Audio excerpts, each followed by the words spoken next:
In part one of this program on aircraft ignition systems, we learned how high voltage was generated in aircraft magnetos, how it was carried to the spark plug, and used for ignition in the engine cylinder. In part two, we will discuss magneto timing, both internal timing and external magneto timing to the engine. After this, we will take up spark plug servicing and testing, as well as ignition lead testing.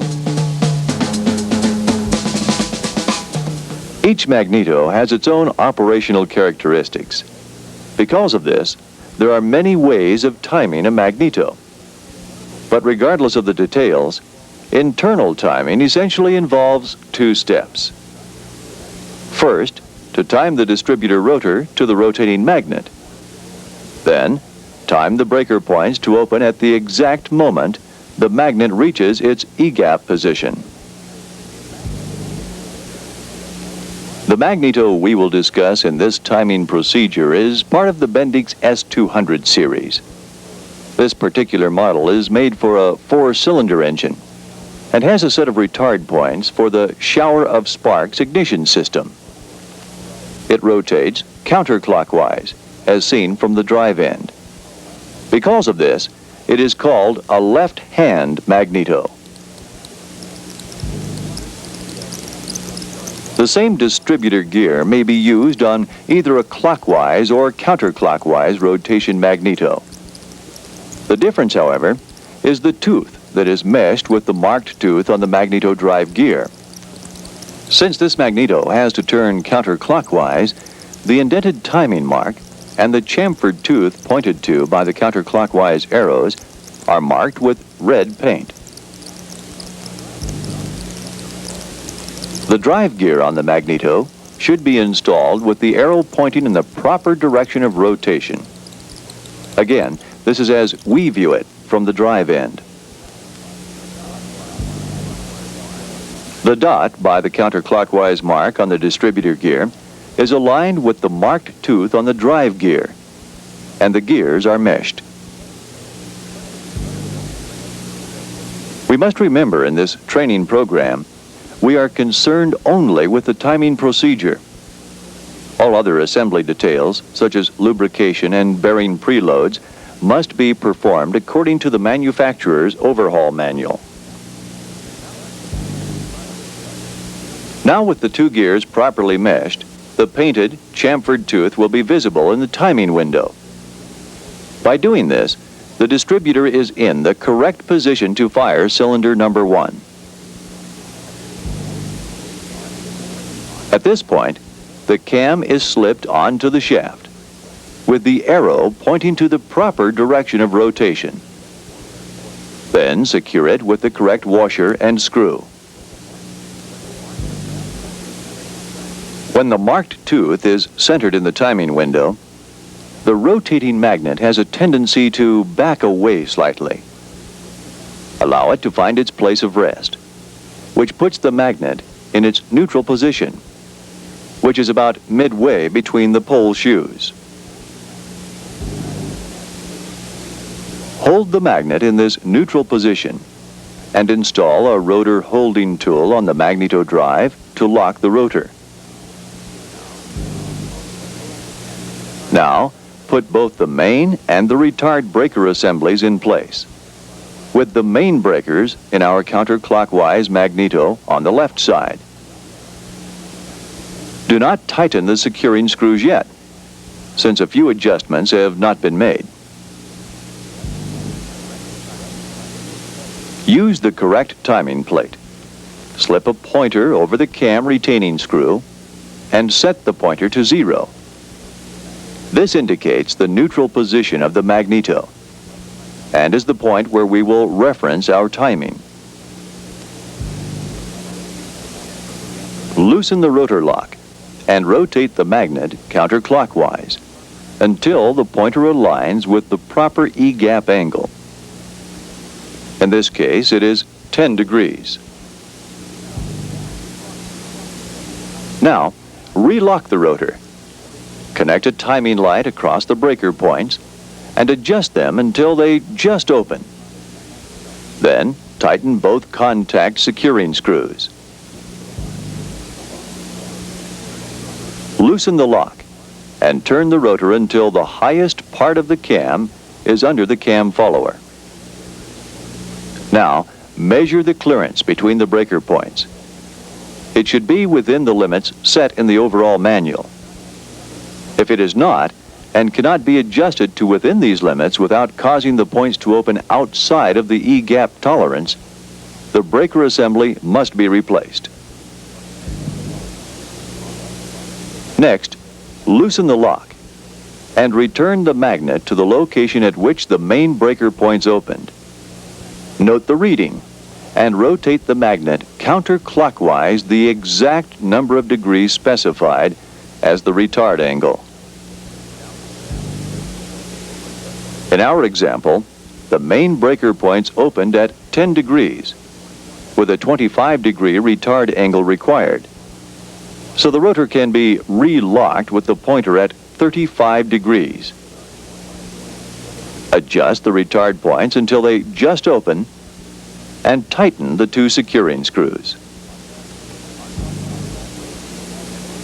Unlock the rotor and rotate the magnet until the cam follower of the retard points is on the highest point of the cam.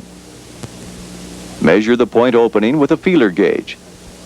It must be within the tolerance specified in the overhaul manual. If it is not, the timing procedure must be repeated, using the minimum E-gap angle if the clearance is too small, or the maximum E-gap angle if the clearance is too large. Now that both sets of breaker points have been timed, the leads from the coil and capacitor should be attached to the proper terminals. At this point, give the magneto a complete inspection to be sure it is ready for installation on the engine. But before we consider timing the magneto to the engine, let's check our understanding of internal timing by answering a couple of questions. Where is E-gap in relation to the neutral position of the magnet? Is it at the neutral position of the magnet, before the neutral position, or after the magnet has passed its neutral position?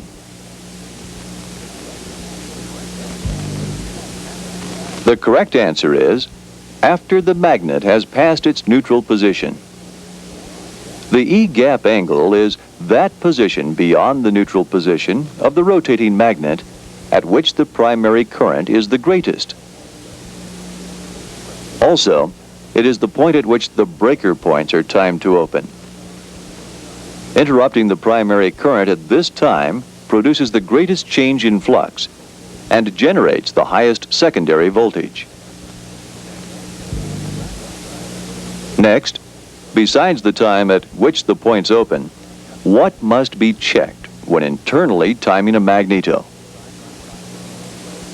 Is it the time the points close, or the maximum amount the points open? The second choice is correct. The maximum amount the points open must be checked. Now that we have correctly timed the magneto internally, we are ready to install it on the engine. First, we must remove one of the spark plugs from cylinder number 1 and rotate the engine in its normal direction of rotation. Do this until air blows out of the spark plug hole. This indicates that the piston is moving outward on its compression stroke. By using the number of degrees of ignition advance noted on the engine nameplate, the propeller can be moved until the timing marks on the starter ring indicate the crankshaft is at the correct number of degrees before top center. Once this is accomplished, rotate the magneto drive gear until the marked chamfered tooth on the distributor gear is visible in the timing window. By holding the magneto in this position, it can be slipped into place with the proper washers and nuts placed over the studs and turned down snug but not too tight Now, attach a timing light across the breaker points and rotate the magneto in its timing slots until the light indicates the points have just opened. Be sure that all backlash is out of the gears, and then rotate the magneto in its slots in the opposite direction. Do this until the light indicates the points have closed. Then, back in the original direction until the light indicates the points have opened. At this point, tighten magneto mounting nuts. To check magneto synchronization, connect a timing light to both magnetos and rotate the propeller in the direction opposite normal rotation until both lights indicate the points are closed. Then, very slowly, rotate it in the proper direction until both lights indicate the points are open. They must be together within the limits allowed in the aircraft service manual. If a magneto is equipped with an impulse coupling, you may check its timing by rotating the engine in the direction of normal rotation until the impulse coupling snaps. Then, attach a timing light across its breaker points and rotate the engine backward until the timing light indicates the points are closed. Now, the propeller may be bumped in the direction of normal rotation until the light indicates the points are open. This indicates the points are just braking without the influence of the impulse coupling.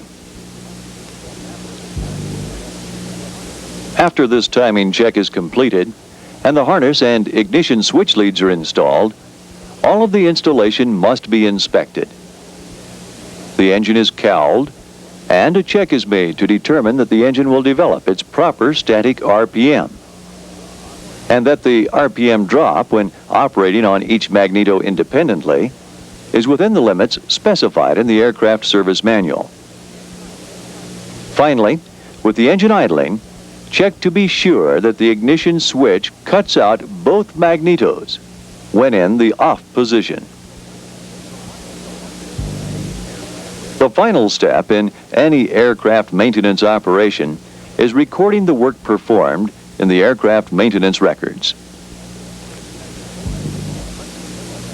At this point, let's take a moment to review magneto timing to the engine.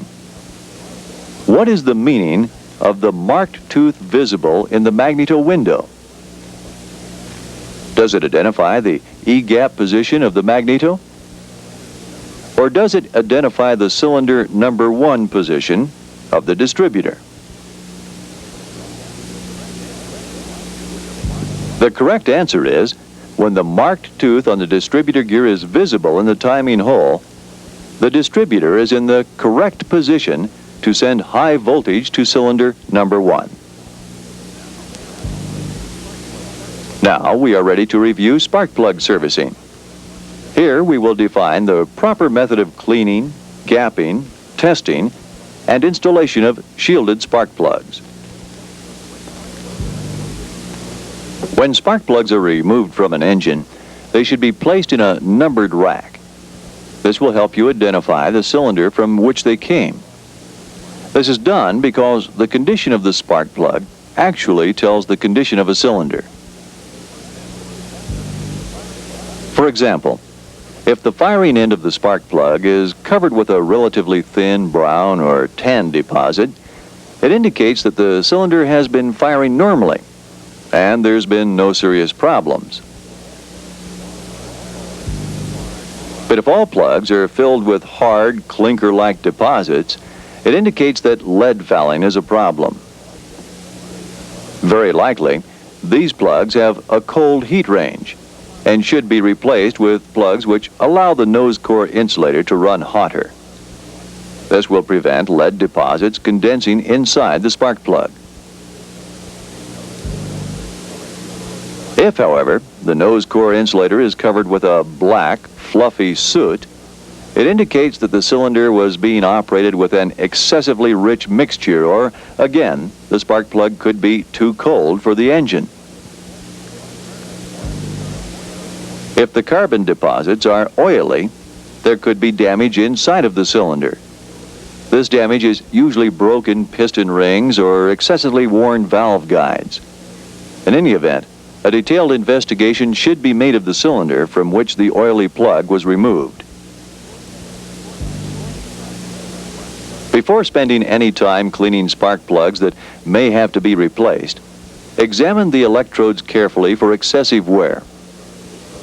If the ground electrodes are eroded away to 1/2 of the thickness of a new one, or if the center electrode is flattened by as much as 15 thousandths of an inch on each side, the plug should be replaced. Fine wire spark plugs present another problem. If the electrodes are worn away to 1/2 of their new dimension, the spark plug should be replaced. Now, examine the inside of the terminal cavity with a flashlight type magnifying glass. Check to see if there are any cracks in the insulator. Even the slightest crack is reason for rejecting the spark plug. Those spark plugs that pass the visual inspection must be degreased. This is accomplished by soaking their firing end in mineral spirits, such as Varsol or Stoddard solvent. But be sure that while soaking them, the terminal cavity is kept clean and dry, because film left from the solvent can short out the plug. After the plugs have soaked for 20 to 30 minutes, they should be removed and thoroughly dried with compressed air. The dry spark plugs can now be cleaned by very light abrasive blasting in a spark plug cleaning machine. Be sure, however, that only approved spark plug cleaning compounds are used, and that they are blasted for minimum amounts of time. This is because as little as 5 seconds of an abrasive blast can wear the electrodes equal to a couple of hundred engine operating hours. After the plug is cleaned with an abrasive blaster, use compressed air to remove all traces of abrasive material from the shell cavity.